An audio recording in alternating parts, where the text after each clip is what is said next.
नमस्कार दोस्तों। सरकार महज 10-11 साल से अपना काम कर रही है, लेकिन प्रेस कॉन्फ्रेंस ना प्राइम मिनिस्टर करते हैं, ना होम मिनिस्टर करते हैं।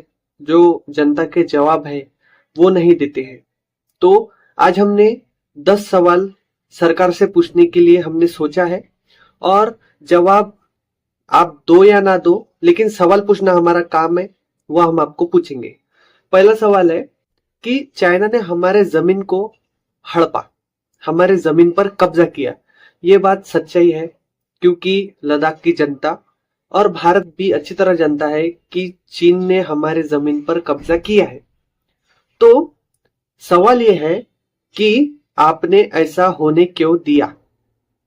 पहला सवाल था ये।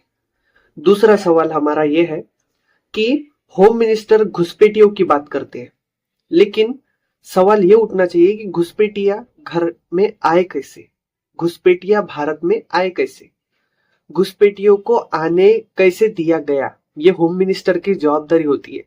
तो होम मिनिस्टर इस्तीफा कब दे रहे हैं? यदि घुसपैठिया आ रहे हैं तो सरकार में जो होम मिनिस्ट्री है वो कमजोर है, तो सरकार के होम मिनिस्टर जो है वो कब इस्तीफा दे रहे हैं, ये एक सवाल है।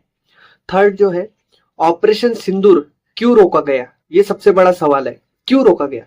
चौथा है, ट्रम्प को जवाब देने के लिए हमारे प्राइम मिनिस्टर पीछे क्यों हटते हैं।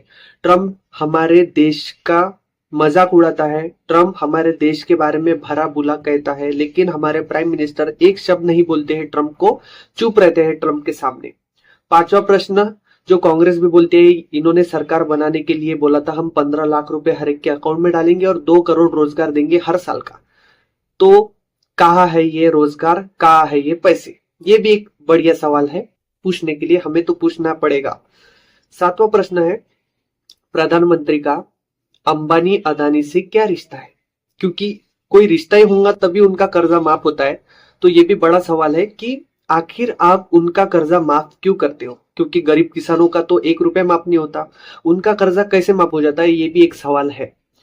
और जो चीफ इलेक्शन कमीशन है, मुख्य चुनाव आयोग, उसका निर्वाचन होता था पहले, उसमें chief justice, leader of opposition और प्राइम मिनिस्टर रहते हैं। लेकिन अब एक नया कानून निकाला था मोदी जी ने, जहां से चीफ जस्टिस को हटाकर होम मिनिस्टर को डाल दिया वहां पर। तो इस कानून की जरूरत क्यों पड़ी, इसका भी जवाब सरकार से हम चाहते हैं। ईडी, सीबीआई और इलेक्शन कमीशन ये सारी इंडिपेंडेंट बॉडी है, लेकिन हमें ये इंडिपेंडेंट क्यों नहीं लगती है, ये भी सवाल है। बाद में जो लास्ट विजन है, जो लास्ट क्वेश्चन है, वो ये है कि प्राइम मिनिस्टर का भारत देश को लेकर विजन क्या है, प्राइम मिनिस्टर का विजन क्या है, क्योंकि ये बहुत बड़ा प्रश्न है और इसका भी जवाब हमें चाहिए। ये हमारे सवाल थे। आगे आपको जवाब नहीं देना वो आप पर है, लेकिन हमारा तो काम है सवाल पूछना, जो हमने काम किया। धन्यवाद दोस्तों।